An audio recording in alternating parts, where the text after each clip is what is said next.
রাস্তা দিয়ে আসার সময় আমি আজকে দেখলাম দোকানপাট এত বেশি বসেছে, রাস্তা দিয়ে আসা যাচ্ছে না।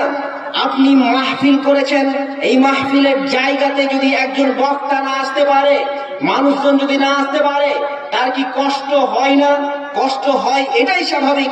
আল্লাহ রাসূল বলছেন ঈমানের সর্বনিম্ন শাখার নাম হচ্ছে রাস্তা থেকে কষ্টদায়ক বস্তু দূর করে ফেলে দেওয়া। এটা যদি হয় তাহলে এতগুলো দোকান দেওয়ার অর্থ কি? মুসলিমের 1513 নম্বর হাদিস আপনি খুলে দেখুন।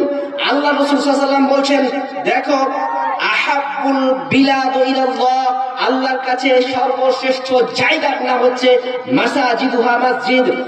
আল্লাহ রাসূল সাল্লাল্লাহু আলাইহি ওয়াসাল্লাম বলছেন আল্লাহর কাছে সর্বনিকৃষ্ট জায়গার নাম হচ্ছে বাজার, এখানে সর্বশ্রেষ্ঠ জায়গা মসজিদ। আপনি মাহফিলের ব্যবস্থা করছেন, সর্বশ্রেষ্ঠ কাজটা করার চেষ্টা করছেন, সর্বনিকৃষ্ট কাজ করার পারমিশন কে দিয়েছে? কে দিয়েছে এই কাজের পারমিশন আপনাকে? আপনি একই সাথে জালসা করেন, একই সাথে আমার দোকানপাট বসাতে পারেন কিভাবে?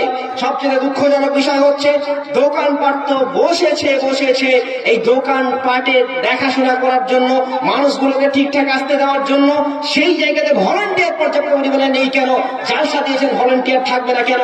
আপনাকে বুঝা দরকার ছিল, জালসা দিলে আগে জালসাকে কন্ট্রোল করার জন্য ভলান্টিয়ার দরকার আছে। সেই ভলান্টিয়ার না থাকলে জালসাকে কন্ট্রোল করবে কে? জালসাদের মাহফিলে জালসাই হবে, কোরআন এবং হাদিসের কথাই চলবে, দোকানপাট বসবে না। আপনি জানেন আপনার এই দোকানপাট বসার কারণে কতগুলো যুবক যুবতী ওই জায়গা থেকে একত্রিত হয়ে ঠাসাঠাসি করে যাচ্ছে। আমি মোটরসাইকেল নিয়ে আসতে পারছি না, আমার সাথে মহিলাদের টাচ হয়ে যাচ্ছে, আমি যতই চেষ্টা করি আমি পারছি না। কেন এটা হচ্ছে? সাধারণ যুবকরা তো একদম কি বলতে পারি আপনাকে, একেবারে তার দিকে খেপে পড়ছে, তার দিকে ঝুঁকে পড়ছে। এটা হয় কিভাবে? এটা জালসার মাহফিলে হয় কিভাবে? মেলা করলে জালসা করতে হবে না, জালসা করলে মেলা করতে হবে না। আমি এই হ্যান্ডবিলে দেখেছিলাম দোকানপাট বন্ধ, হয়তো কমিটি সেভাবে নিয়ন্ত্রণ করতে পারেনি, কিন্তু উদ্দেশ্য ছিল দোকান বসতে দেওয়া হবে না। আগামী দিনে দোকান বসতে দেওয়া হবে না, পাশাপাশি লিখে দেওয়া কাজ নয়, আপনাকে কন্ট্রোল করার জন্য ব্যবস্থাটুকু করতে হবে।